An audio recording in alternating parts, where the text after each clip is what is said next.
शिवोऽहं शिवोऽहं शिवस्वरूपोऽहम्।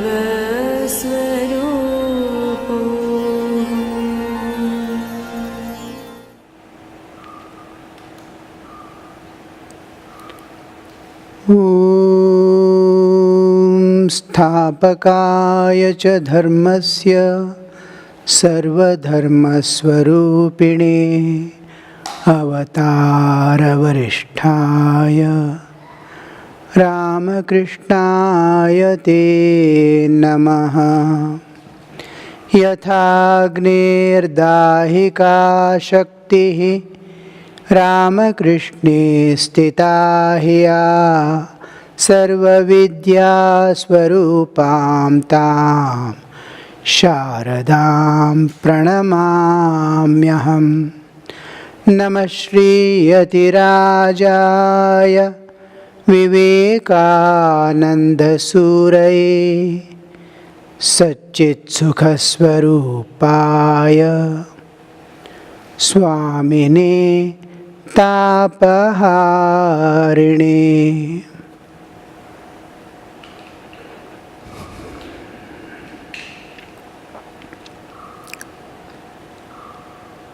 You are all interested in meditation.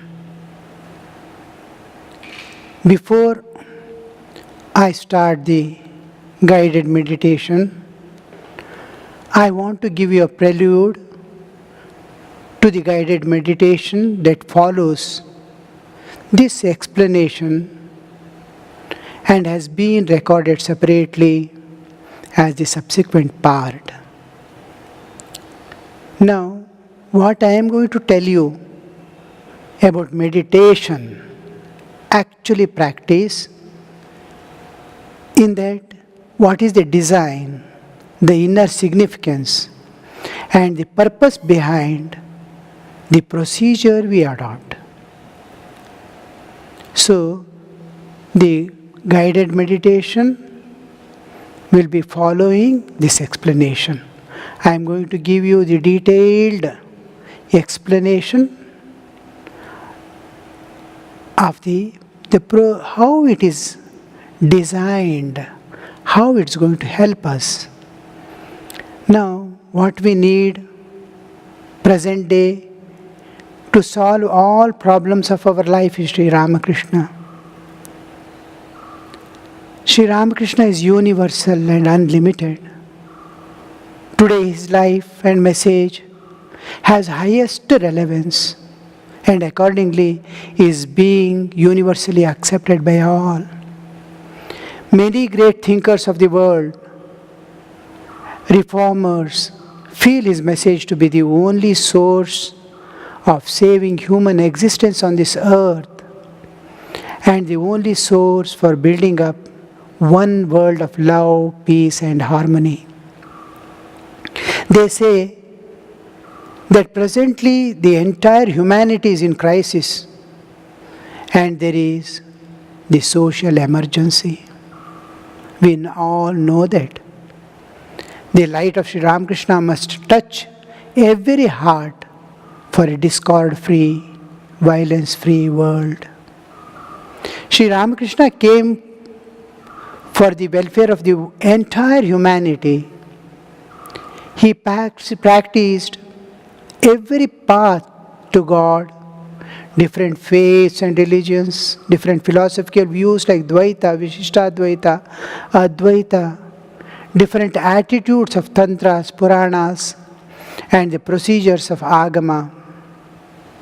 Finally, he said, there is one God, not two or many. He is infinite. And infinite are the ways to reach Him. All paths lead to Him alone. Love of God is the essence of human life. The only purpose of human life is to realize God, the Self, and serve the living beings.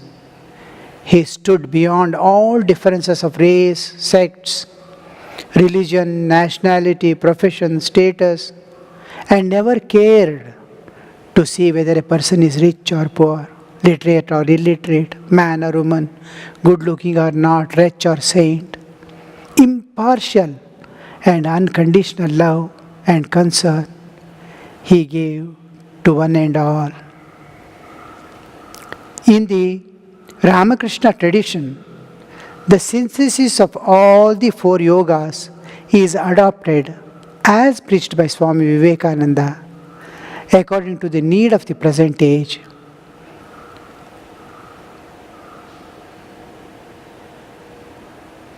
So, Dvaita, Vishishtadvaita and Advaita are beautifully blended to make the life joyful journey to the ultimate.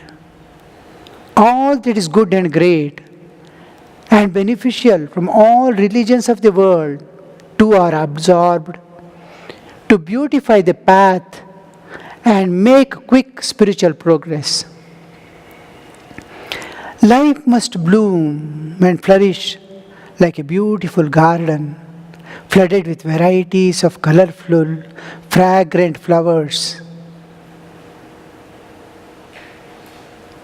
that radiate joy and peace and nourishing fruits that give strength to face all odds of life, the shocks and sufferings, with a calm and balanced mind and keep growing to transcend the dualities forever. This demands twofold advancement in us: material prosperity, that is Abhyudaya, and spiritual unfoldment, the Nishreyasa. For that, first of all, we need right understanding of human existence and human life, its significance and purpose. We must also know two more entities: the nature in which we live and the beyond, the substratum or the base of all that exists, what we generally call the God. This right understanding, the real and right view of things, is called Samyak Jnana. Then we have to resolve to live a suitable divine life that gives both meaning to life as well as the ultimate fulfillment in life. This right resolution with right intention is called Samyak Sankalpa. The third step is to guide our thoughts, feelings, speech, actions, and livelihood in such a way they are conducive for our spiritual well-being and spiritual development and are leading us to our desired goal as well as beneficial to the community and family in which we live. This is called right living, Samyak Jivana. Simultaneously, we need to enter into sincere spiritual practices in an organized way, under right guidance with utmost regularity and untiring perseverance. Perseverance is most important, the untiring perseverance. This has to be supported by frequent and fervent prayer. This is called Samyak Sadhana. Lastly, at all times, we need to keep our mind tuned to the divine through meditative awareness. Remember this term, meditative awareness. And radiate love and peace while moving in the world. This is called Samyak Smriti. As a part of Samyak Sadhana, the right spiritual practice, we are learning the process of meditation. The meditation that we practice is basically at the heart center, especially in the beginning stages. As we spiritually grow, our consciousness expands to reach higher centers naturally. The meditation and the procedure we adopt are the best and safe. By the term heart, we mean core of our existence. The core of our existence. It is where a person's real existence is found and discovered. We have three hearts. The physical heart that pumps blood. The feeling heart that loves and feels for others, that is the emotional seat. The spiritual heart, which is the innermost core and the pivot on which our gross, subtle and causal bodies are mounted. The end point of man's bodily existence and then beginning of the spiritual realm. The pure spiritual existence, independent of body, mind complex which we possess. The endless space of pure consciousness it is. The Chaitanya, the seat of God. That is what we call by the term heart, the spiritual heart. It is there that we rest while we are in deep sleep. It is the realm of peace and bliss absolute. It is where the bustle of the external world of dualities dissolves totally, without any residue, in the inner silence and stillness of meditation. It is where divinity shines in its own glory. It is where you meet your eternal beloved. It is where you will experience various aspects of God and actually see God as your Ishtadevata as well as in various other forms. It is where the oneness with the divine, absolute, begins to dissolve the individuality of the soul, eventually leading to the Nirvikalpa Samadhi. That happens at the Sahasrara. So, meditation in the heart is said to be the best, natural and safe. Meditation at higher centers, like the one at Ajna between the eyebrows, on the light of consciousness without any form is possible, provided you have practiced a strict life of non-attachment in the world and are able to remain uninvolved while working in the field of activities.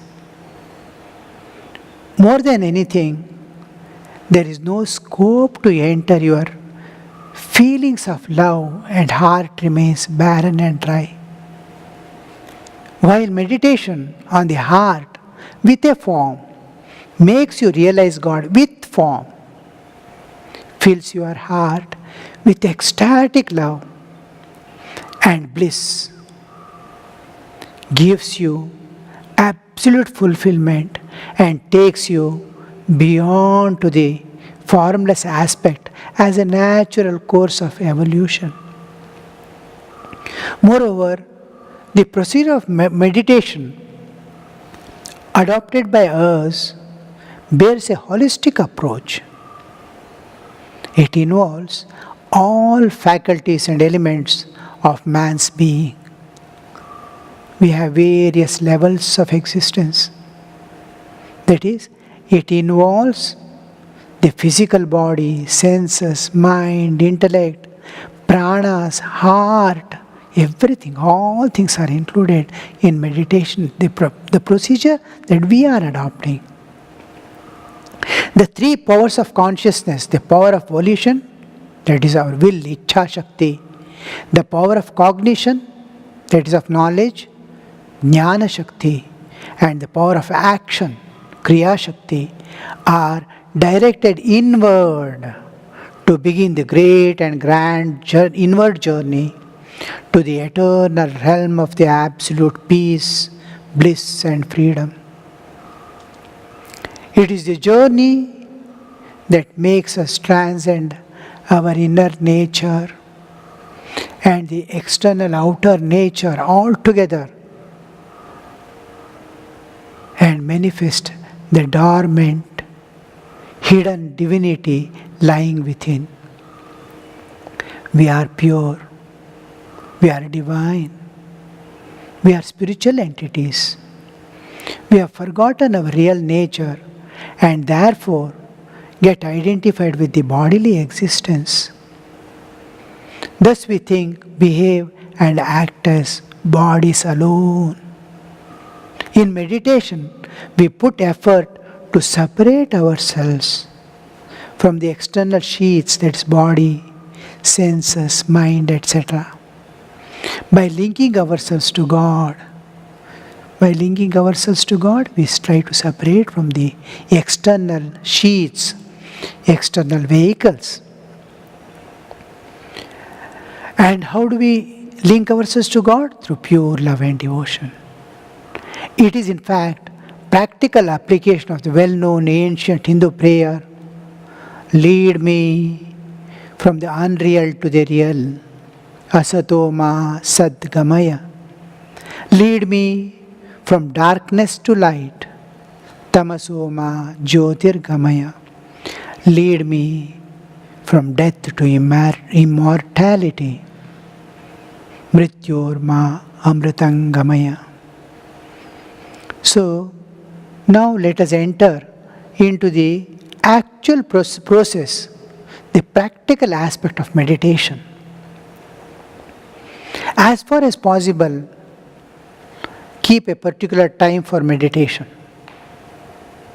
especially in the morning hours, before mind gets involved in the busy schedule of the day. Practice at least twice a day, in the morning and evening, or at nightfall.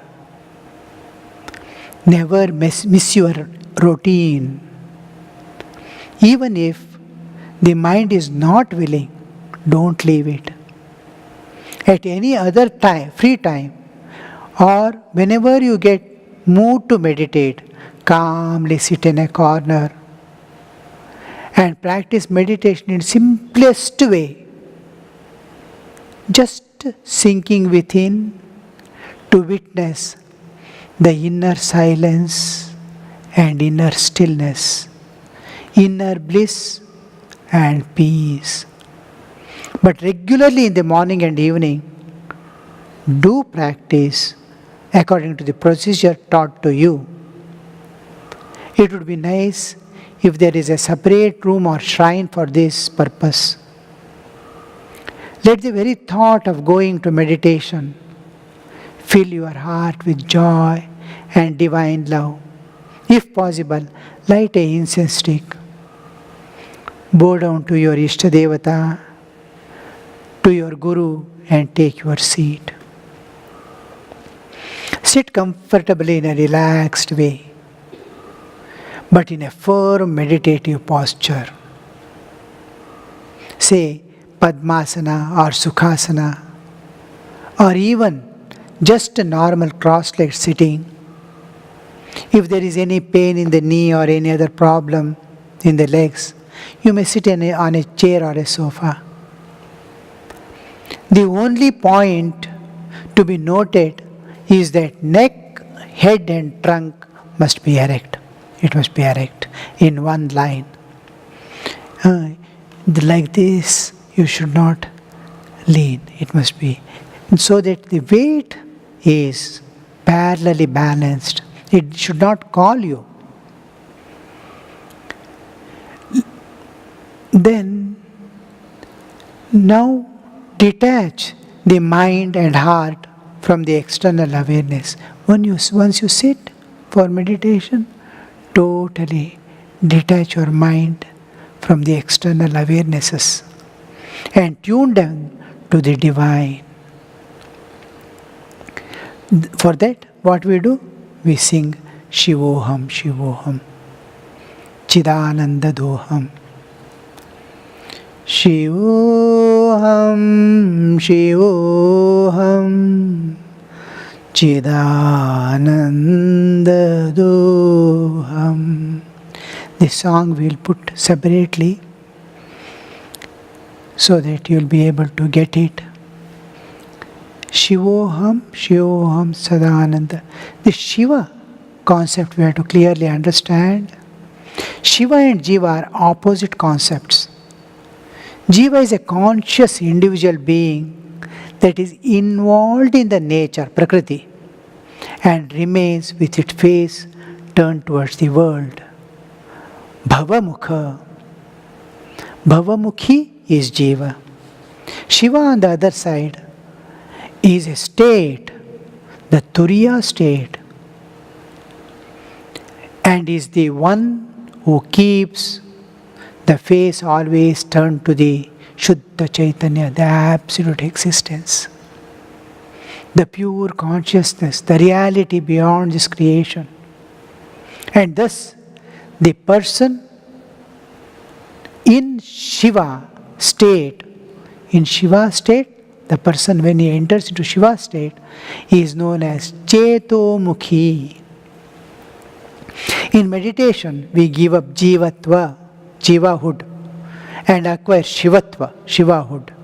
That is, we turn our face inward from being Bhavamukha to Chetomukha. Shiva as deity is entirely different. Shiva as deity is an object of worship. And Shiva is a state, Samadhi, Turiya, is our goal and is the highest state of human existence.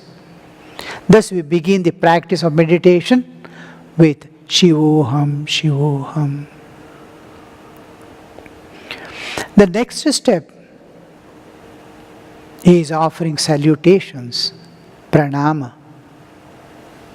It is on one side acceptance of the Lord's supremacy, subjecting oneself to His grace, and on the other side, it is an expression of love and gratitude to the Ishtadevata, the desired and beloved form of God through which a devotee wishes to love, worship, develop relationship and realize God is called Ishtadevata. And the Ishtadevata, you feel grateful, you express your love for having been kind enough in giving a shelter at His lotus feet and making inclined to lead a spiritual life, and for giving this opportunity and desire to meditate and attain Him. The subsequent step is asana, setting right the sitting posture and making the posture firm and comfortable. We need to eliminate minute stresses and strains lurking in the body by releasing variously set energies. We come and sit in a particular way, there will be energy set and that has to be released in the physical body.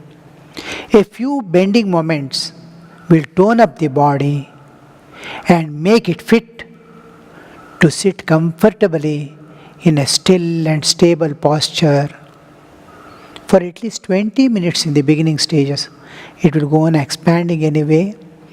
The pictures are shown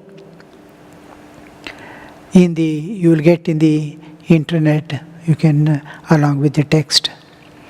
And then in that, the posture as you are sitting, you will bend forward. While bending forward, exhale. Slowly bend forward as low as you can, as if touching the floor with your forehead. Exhale as you bend forward. Come back to the original position. Inhale as you come up. Then in a similar way, tilt to your right while exhaling and return to the normal position, inhaling. In the same way, tilt to the left extreme as much as you can. And then again return to the normal position. Similarly, finish backward tilting also and come back to the normal position. And then sit erect. Then again bend forward, exhaling, and then in the same bending posture, you will move towards the right extreme. While inhaling, and come back to the middle position, exhaling. Similarly, from the same position, without lifting yourself, you will go to the left extreme, and again come back to the middle position. That is, in the same way, breathing in and breathing out. Now finally, come back to the vertical position. While inhaling, you will come back to the vertical position. Now sitting erect, you will revolve your head slowly clockwise and anti-clockwise. You will drop and then turn like this 3 times and anti-clockwise also 3 times with normal breathing. Now shake the whole body once. As if you are moving everything, shutting down all the differences or strains, you will feel very fresh. And come to the meditative posture. Sit firm but relaxed.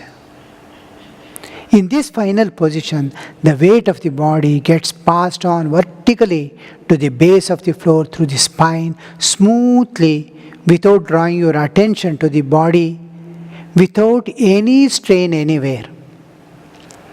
As a part of the asana, a particular mudra, that is keeping hand, palm and fingers in a particular way, is adopted. For example, chin mudra, with the tip of the forefinger touching the middle of the thumb, and the rest 3 fingers are vertical. You can sit with like this with that.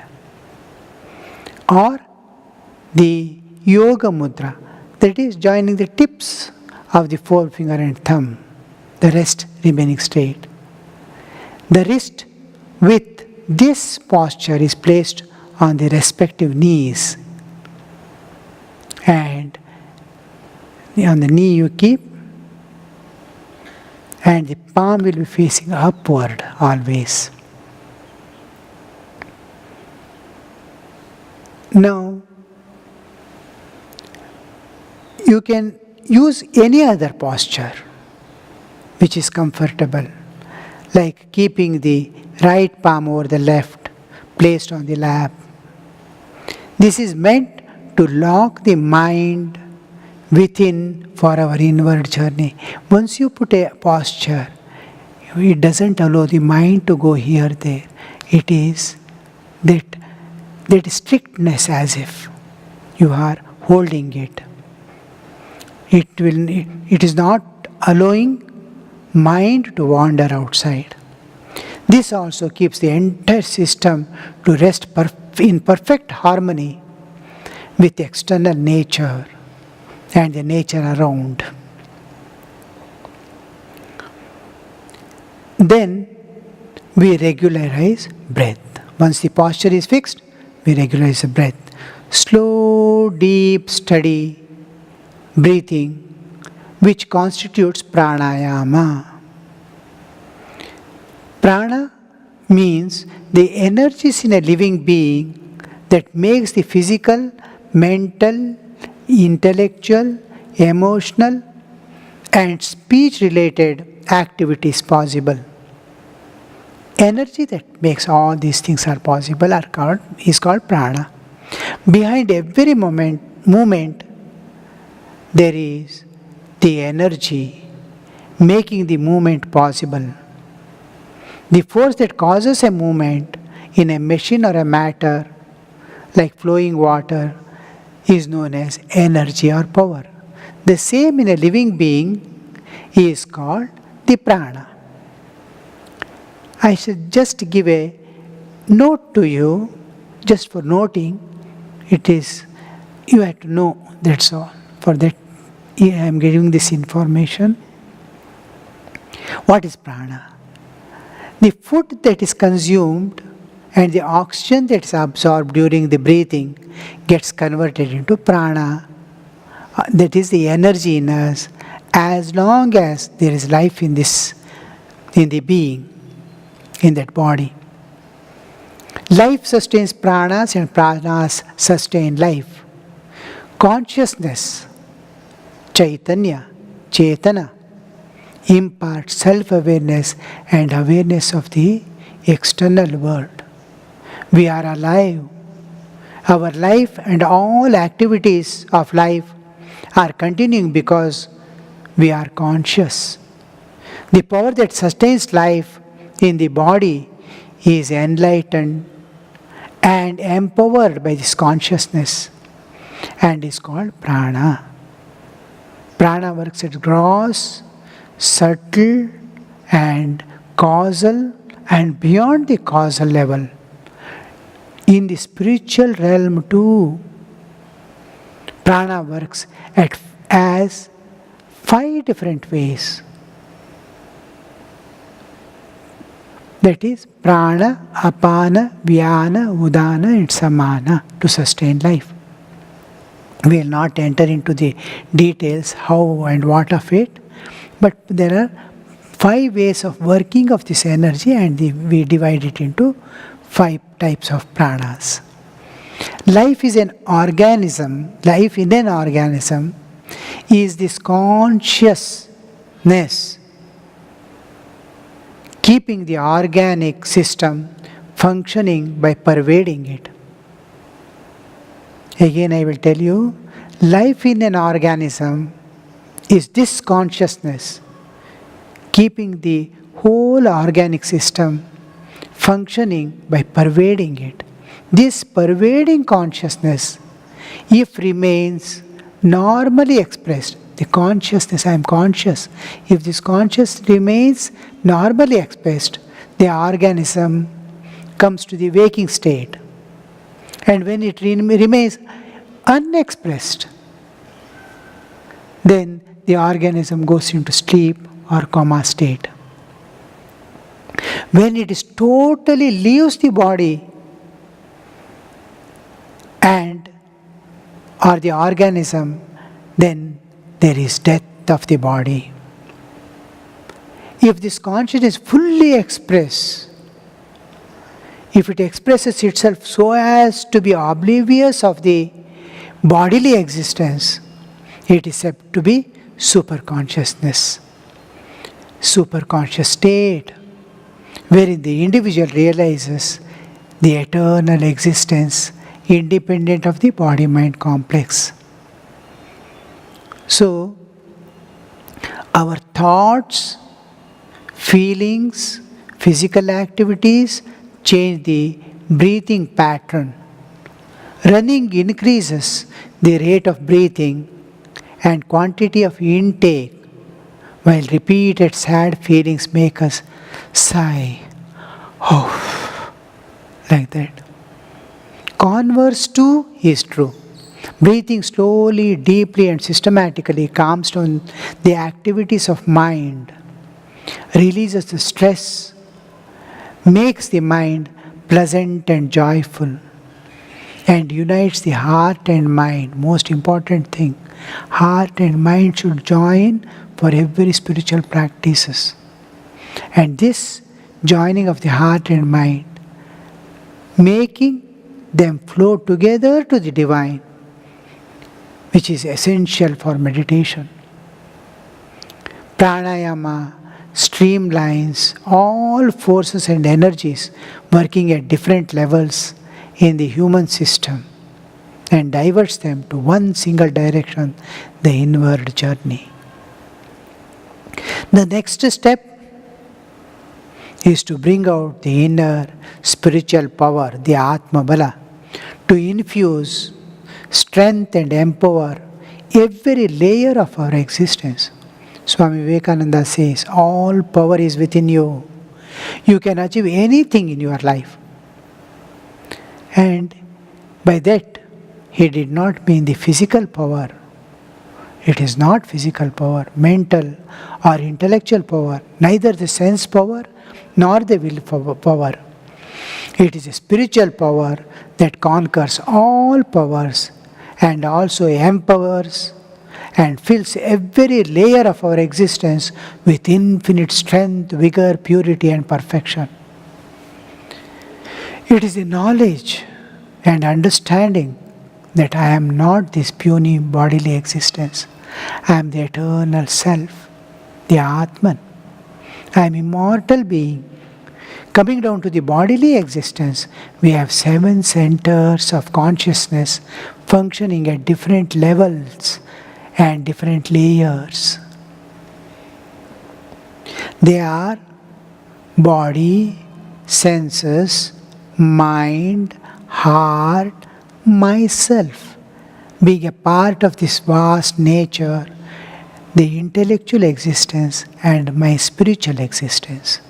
These are the 7 levels of our being, from the outermost bodily encasement to the innermost spiritual being. Mind from the external world can be withdrawn at any level.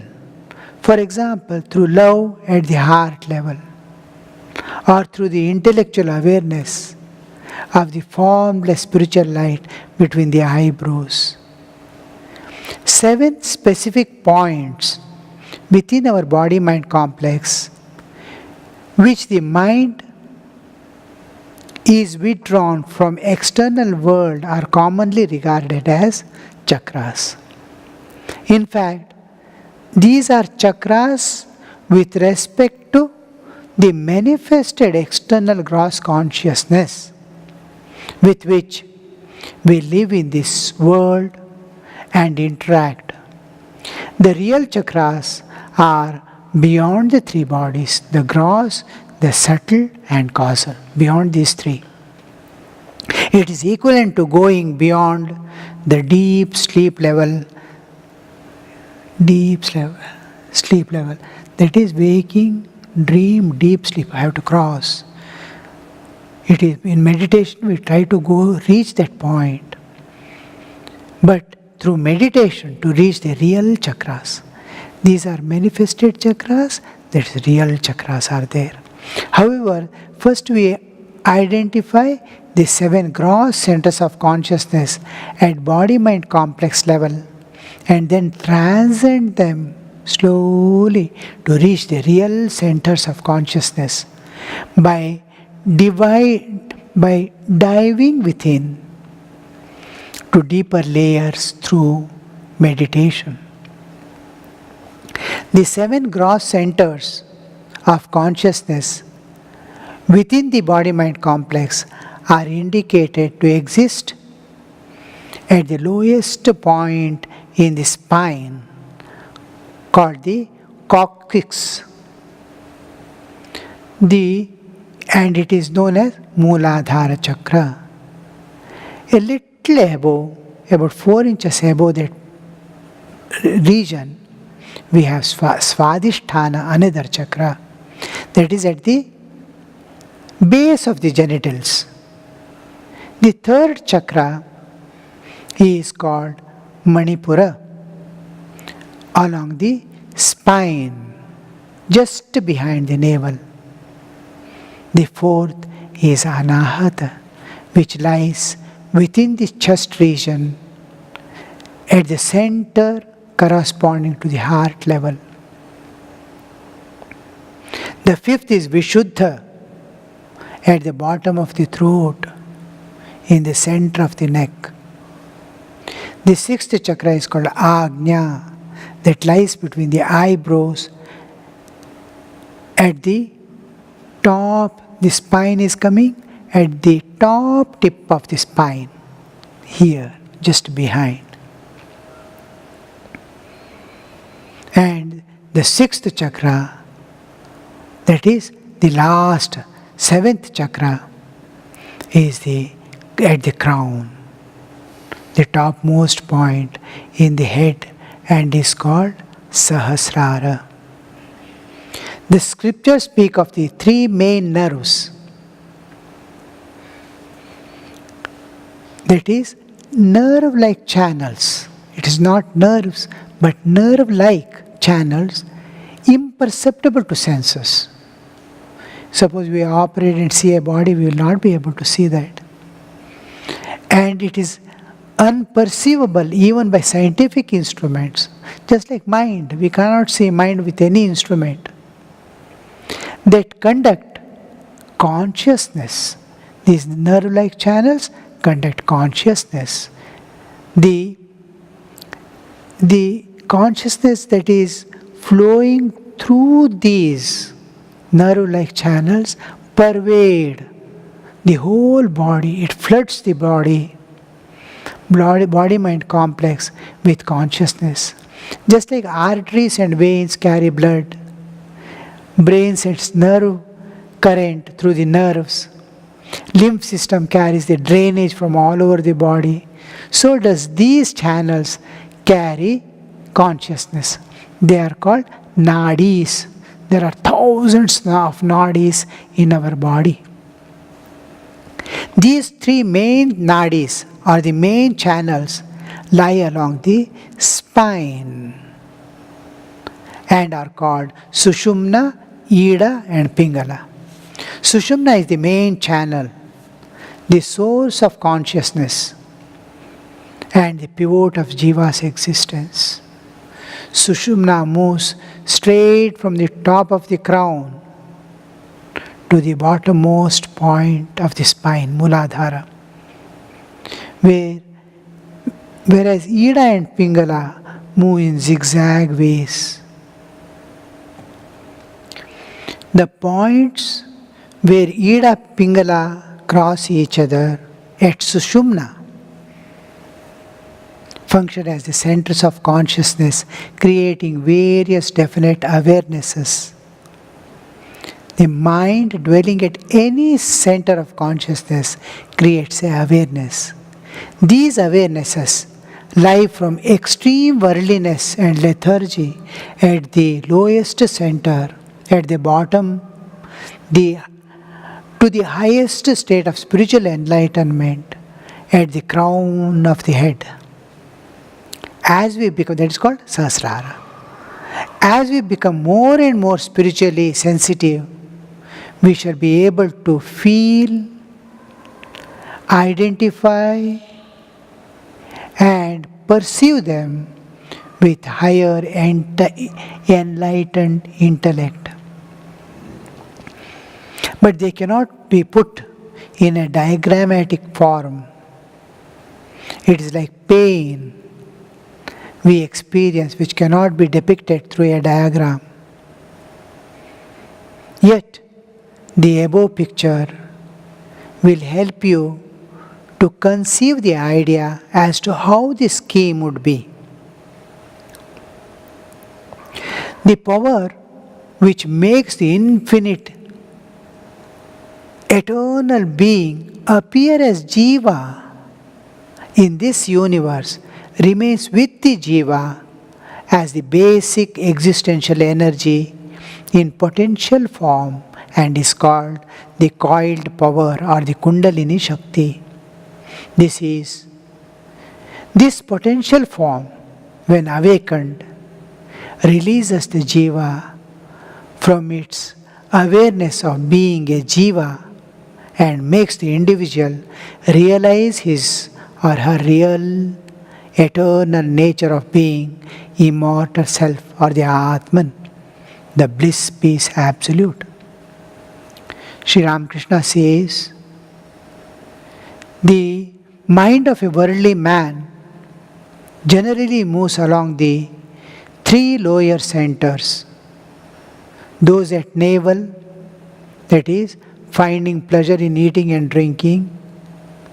At the sexual organ, base sense pleasures and physical enjoyments. And at the organ of evacuation, gross bodily living, sleep, lethargy, and animal nature. After great effort and spiritual strivings, the Kundalini is awakened, and she passes through the lower centers and comes to Anahata, which is at the heart. It stays there.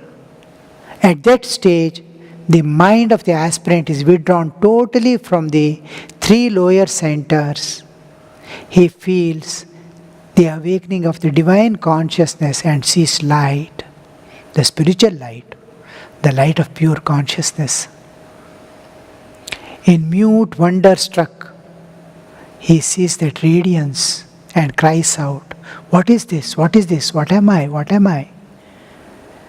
It is here the aspirant sees light of the consciousness for the first time in his or her long journey of evolution through many, many, many lives.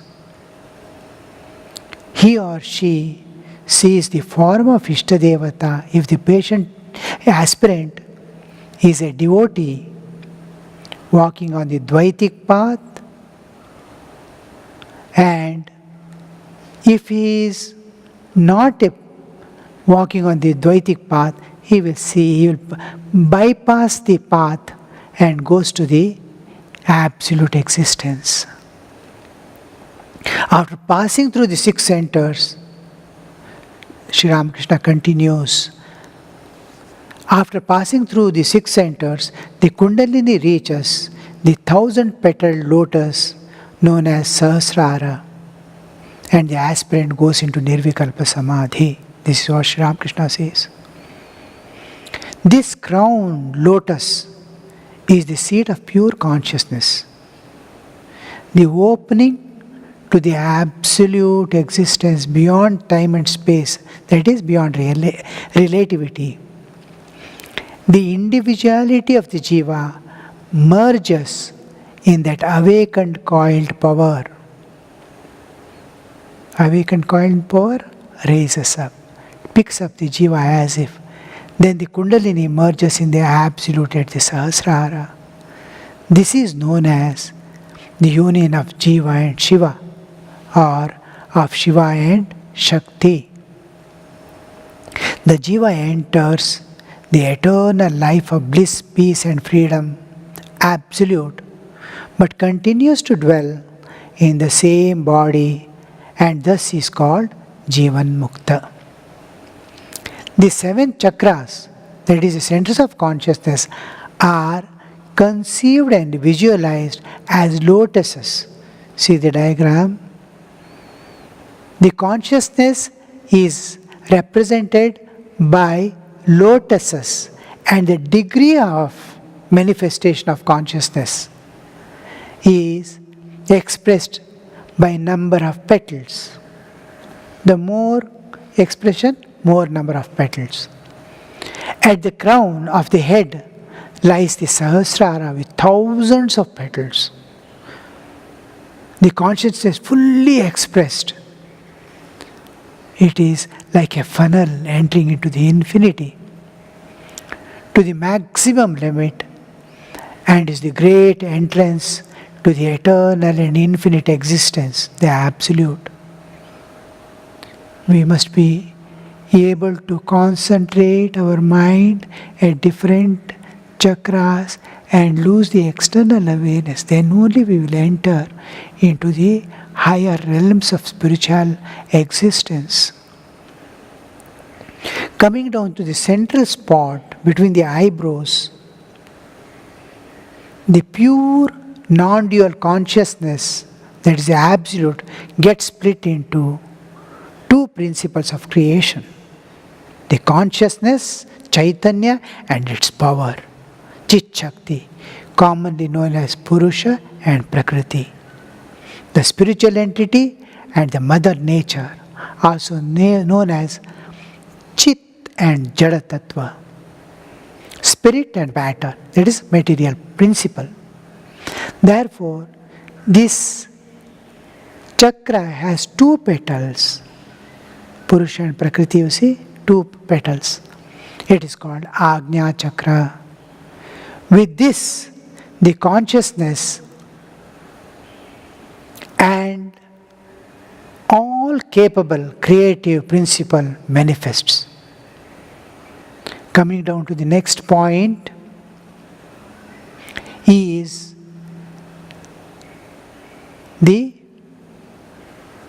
Vishuddha. That is at the throat.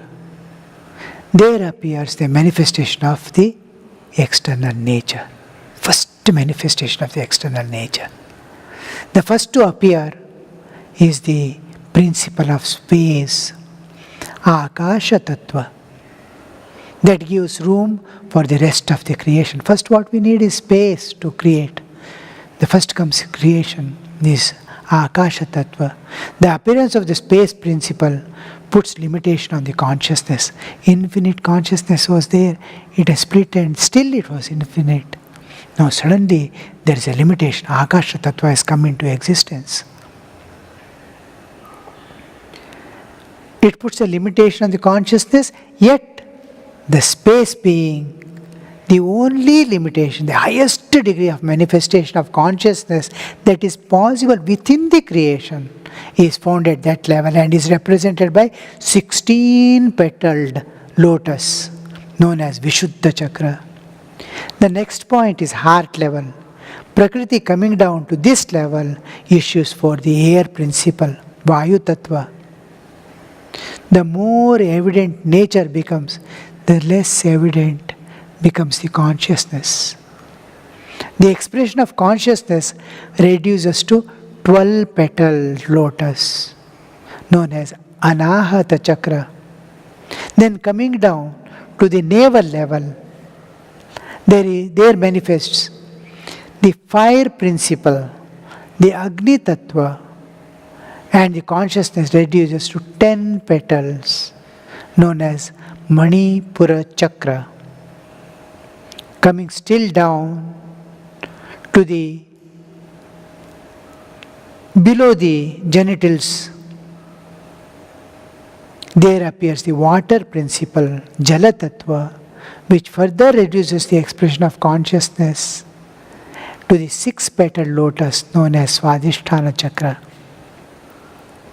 Lastly, the creative power, the Prakriti, which is coming down and down, ends its creative process by putting forth the earth principle, Prithvi Tattva.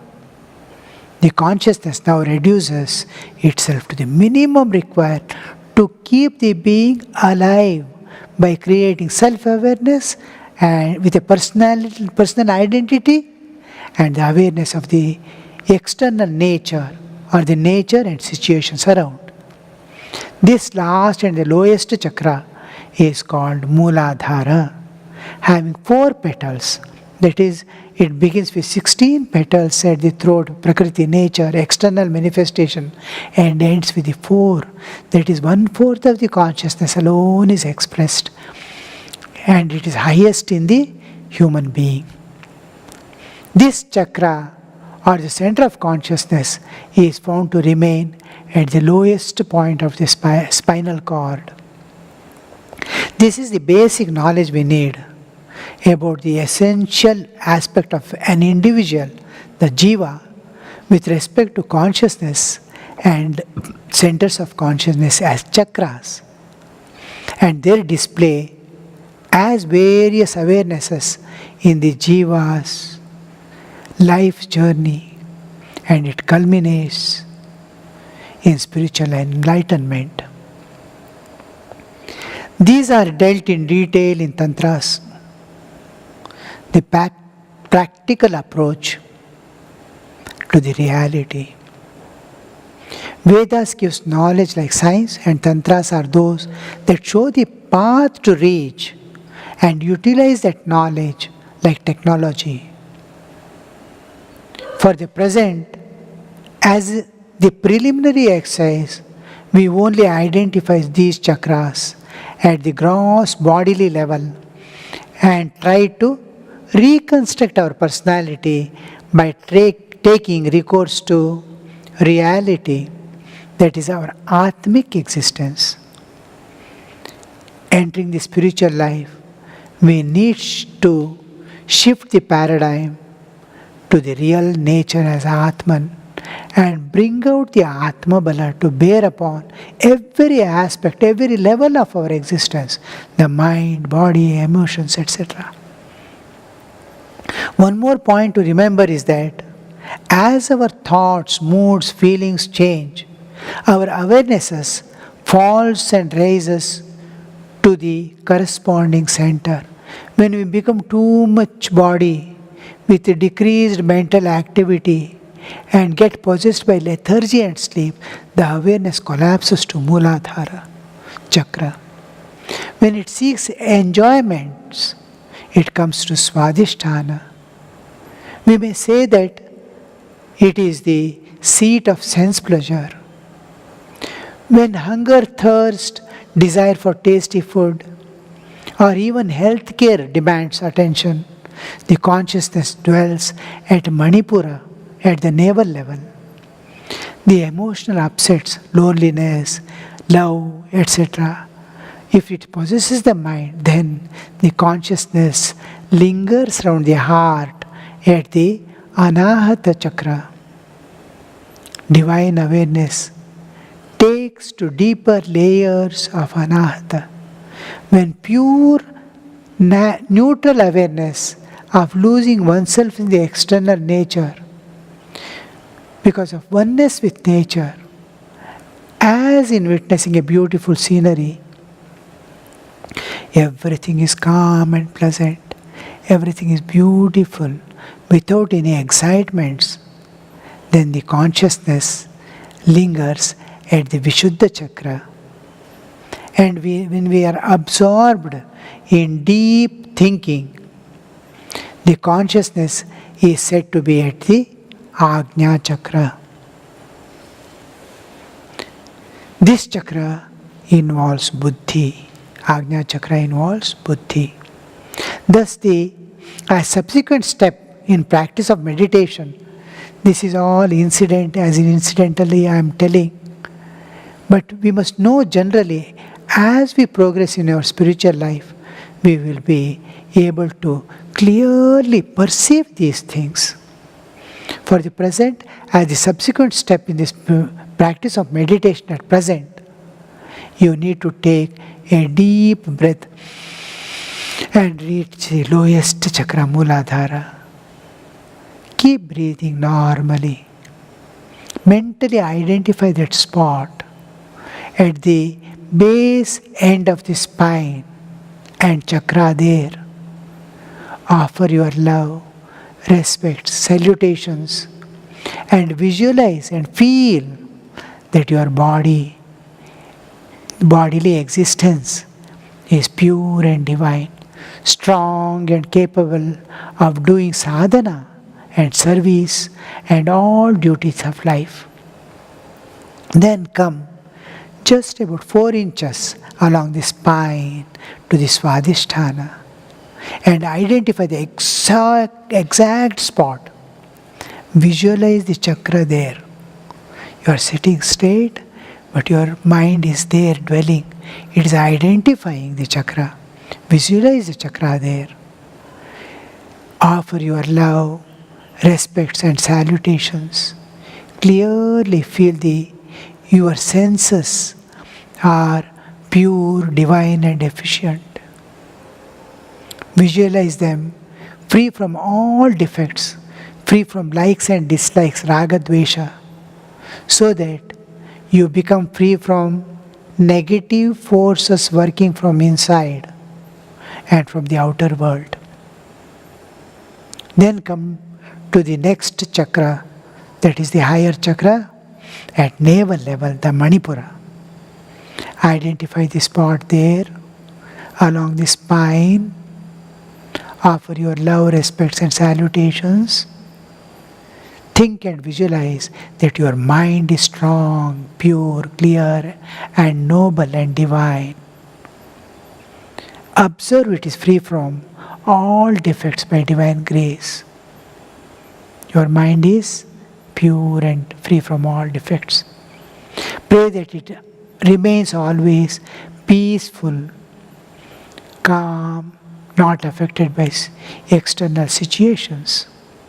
Then come to the heart center, the Anahata chakra. This is the most important chakra. The Jivatman and Paramatman, the man and the God within, dwell here at all times. Identify the exact spot. It is where the I sense constantly persists. I sense, I am. It is the pivot of man's existence. Mind from its office at the brain returns home at heart as you enter into sleep. Offer your love, respects, and salutations to that chakra. Visualize your emotions and love and devotion are pure, free from selfishness and worldliness, all sacrificing, divine, and unwavering. Then come to the throat level, Vishuddha chakra. Identify the spot clearly. Offer your love, respects, and salutations.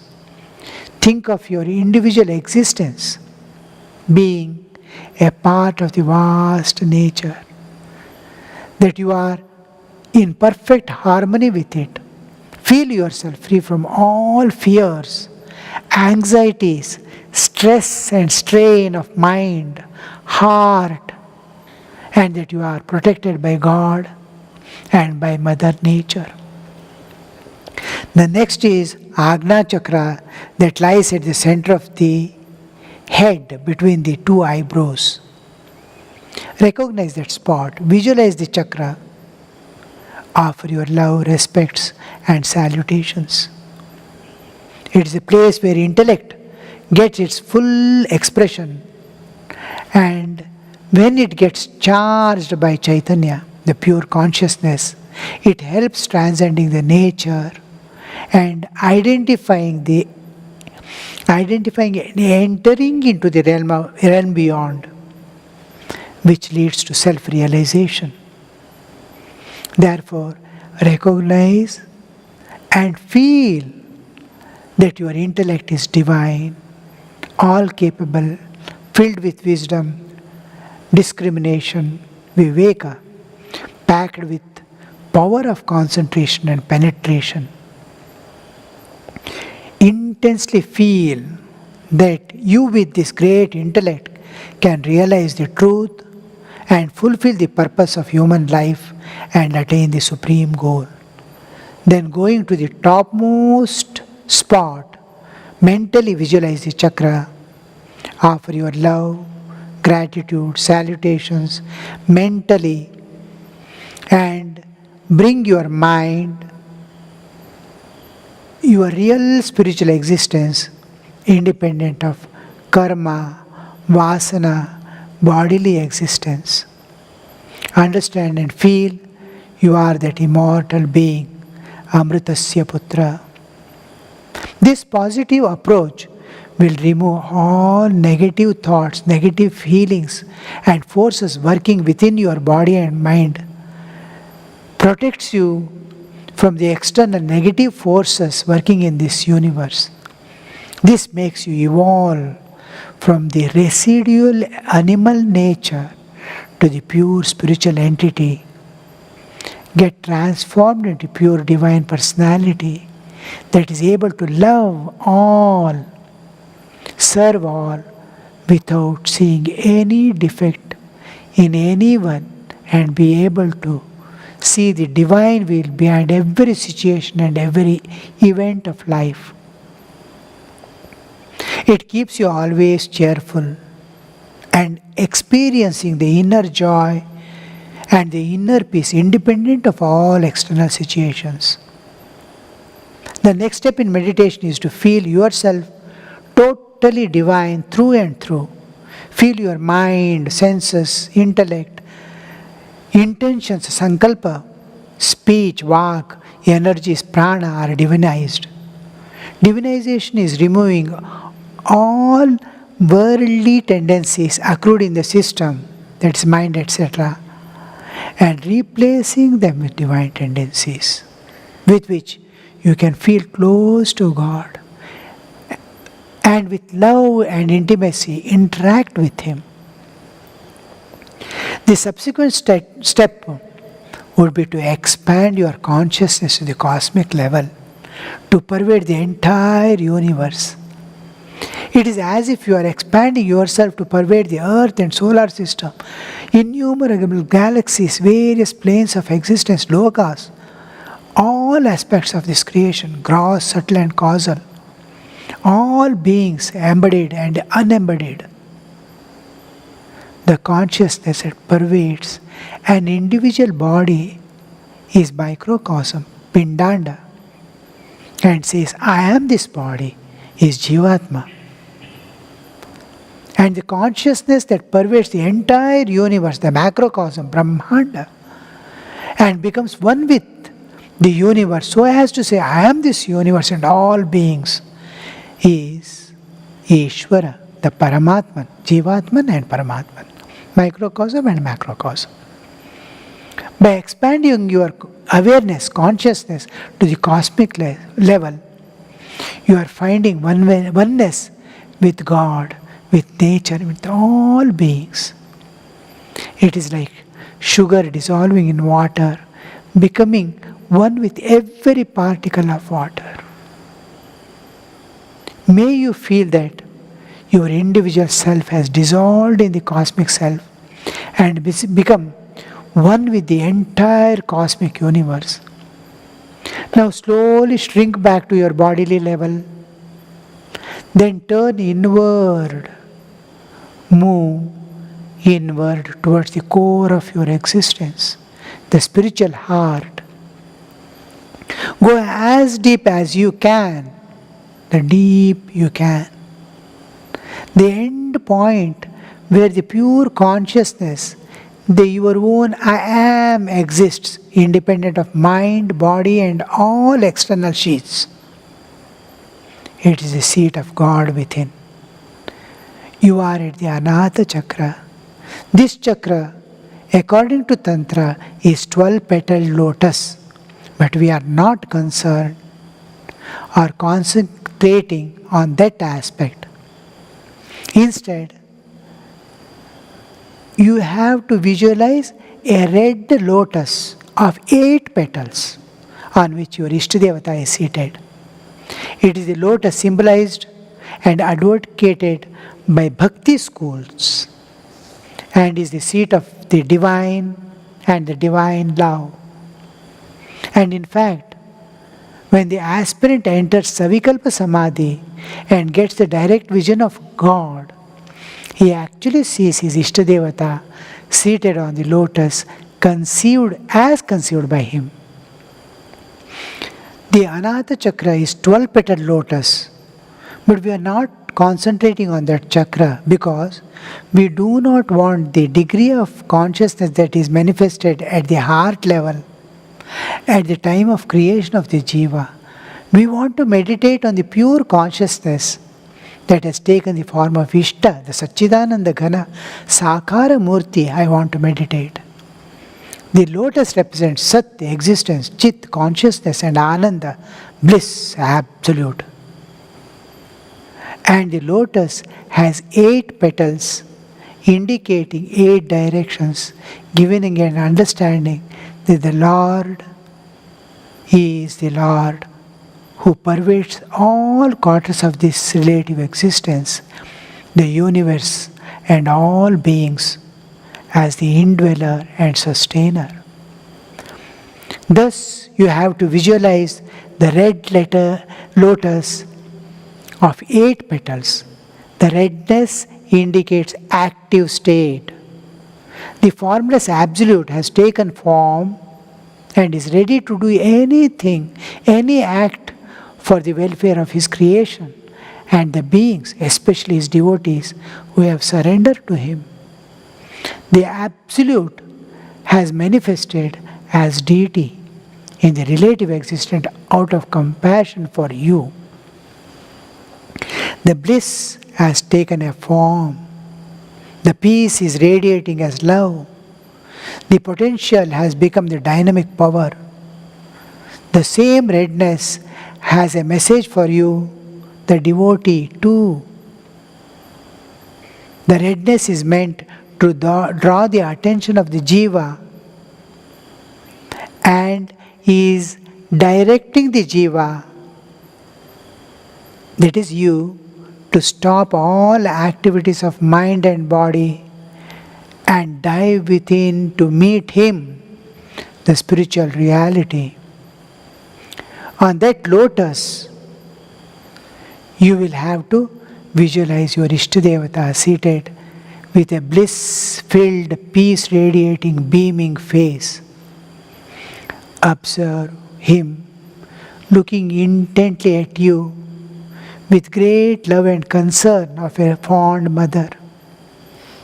Know him to be everything, the source and culmination of your existence. He is your Antima Bandhava, the ultimate friend, the well-wisher, the guide and home. Bow down to him with great love and reverence. Offer your heart's love and pray, "O my Lord, I am filled with joy and great peace as I meditate on you. Please accept me as yours forever. Never make me forget you by getting involved in this world. Be in my awareness when I work or move or interact with the world outside. Remove all defects and impurities, imperfections in me, and make me fit to serve your other countless children." Then perform a simple worship, that is, personal service filled with love that seeks nothing but loves to serve and serves to love. Place your head on his or her soft, tender feet. Offer your salutations. Wash those feet with pure, cool Ganga water. Wipe those feet with a soft towel. Apply fragrant sandal paste. Offer a handful of flowers. Feel the fragrance of flowers as you offer. Wave a lighted incense stick that emits beautiful transcendental fragrance. Similarly, wave a lighted lamp. Lamp indicates jnana, knowledge, that every object, every being in this creation is manifestation of that one great power, the power of consciousness, the Chit Shakti, and all that exists is limited by one non-dual consciousness, the Chaitanya, which is a substratum of all that exists. That is to say, that lamp light indicates that the universe, the innumerable beings, and the Lord as the law that governs are one and the same reality. Feel deeply that oneness, that intimacy with God. Then give some food offering, Naivedya. Anything you like. Tiffin, snacks, meals, fruits, sweets, and the like. Then give something to drink. Fruit juice or sweetened milk. Finally, give a sip of water to drink, wipe the lips with water, then with a towel. These 5 items, Gandha, Pushpa, Dhupa, Deepa, Naivedya, sandal paste, flowers, incense sticks, lighted lamp and food offering, are minimum items of service, Panchopachara, to a deity. They are divinized symbols of love. Gandha represents love, Pushpa honor, flower honor, devotion. Dhupa represents devotion, that is, readiness to serve with joy and concern is devotion. Then to share all knowledge and all possession that is sustaining my own life, one's own life, and that is represented by Deepa. And then fulfilling all needs is Naivedya. These are the items we are supposed to offer to any guest who visits our home. Now look at his or her, that is Divine Mother's or the Lord's, joy radiating face. Watch him fully, head to feet. Sit very close with your head on the lap of the Lord or the Divine Mother, with your arms circling round the waist. Repeat the holy mantra given to you by your Guru or the one you have chosen, like the Om Namo Narayanaya or Om Namah Shivaya, or just the holy name itself, like Rama, Rama, Durga, Durga, or some expressions like Sharanagata, Sharanagata, Sharanagata, Trahimam, Pahimam. As you repeat, feel more and more closeness, more and more dependence on Him, more and more intimacy and oneness with Him. This is japa. After a short while, lift your head from the lap of your Ishtadevata and begin meditation. Look at the divine form, the living and fully conscious bodily existence made up of pure consciousness, Shuddha Chaitanya. Clearly see, observe precisely to the minutest level, part by part, starting from feet, upward, up to the face. Let his or her living presence fill you with joy, peace, strength, fearlessness, and unfailing security here and hereafter forever.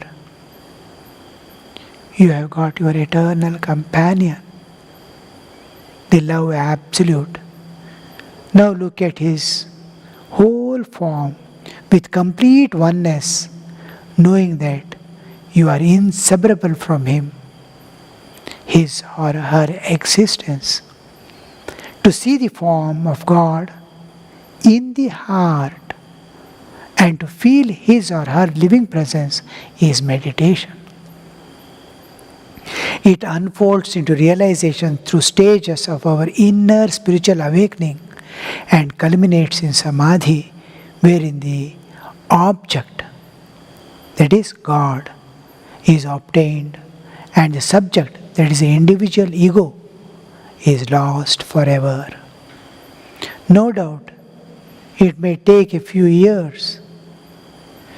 With regular unbroken practice, constant awareness, and great intensity, the achievement is sure. Greater the intensity, faster will be the achievement. Thus, get absorbed in the divine form. This fills your heart with the absolute faith and hope. As the last part, totally offer yourself unconditionally to God. The complete surrender at the end is called Atma Samarpana. The 5 spiritual disciplines, what we have done till now in meditation, that is prayer, mental worship, japa, meditation and self-surrender, together are known as upasana.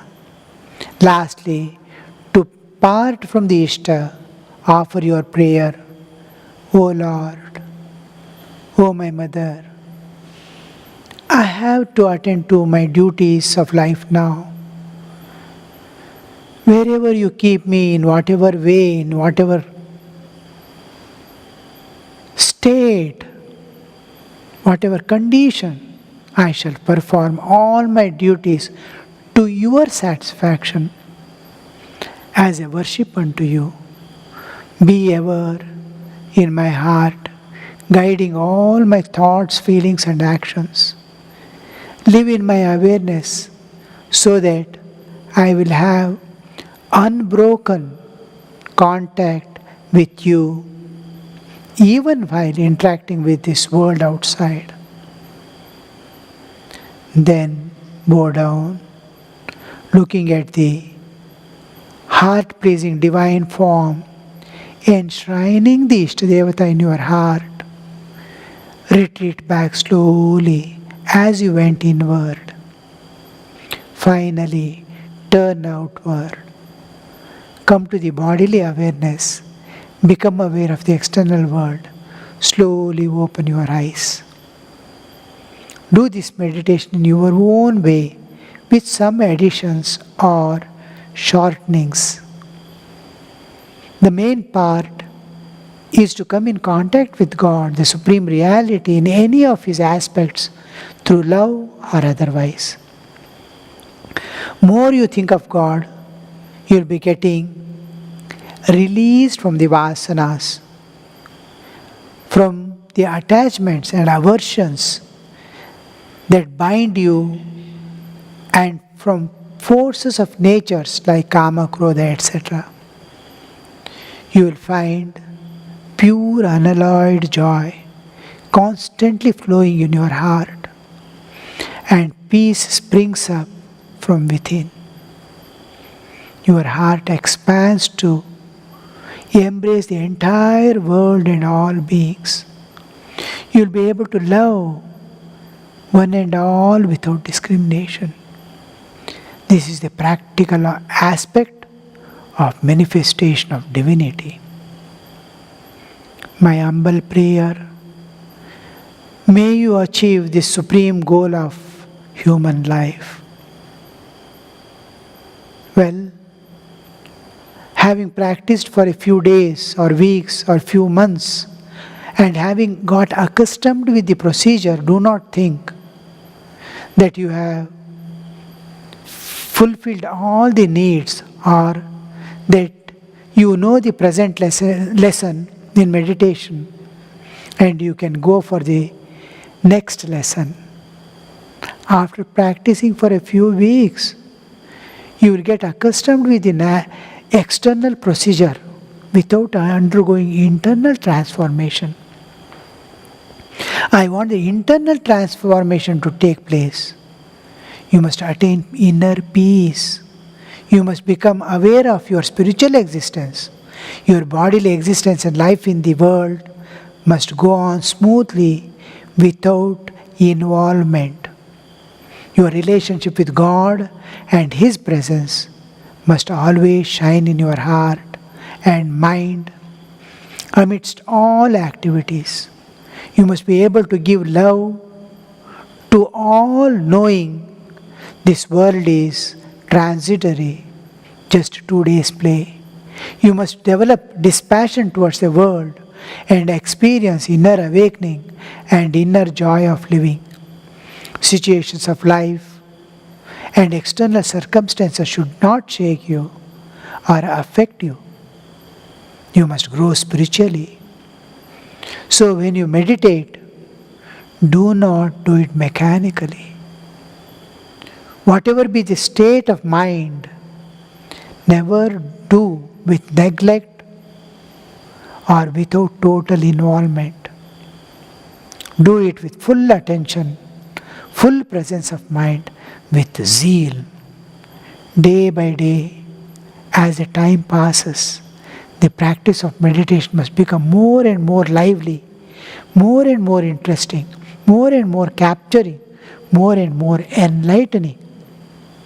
Then alone, you will go to deeper layers and become fit for the next lesson, or will go on progressing forward even without any more lessons towards the absolute perfection and enlightenment. Each time you sit for meditation, there must be commitment, full attention, total involvement that makes you forget the world and all problems of life. Each time in the meditation, it must be lively and real.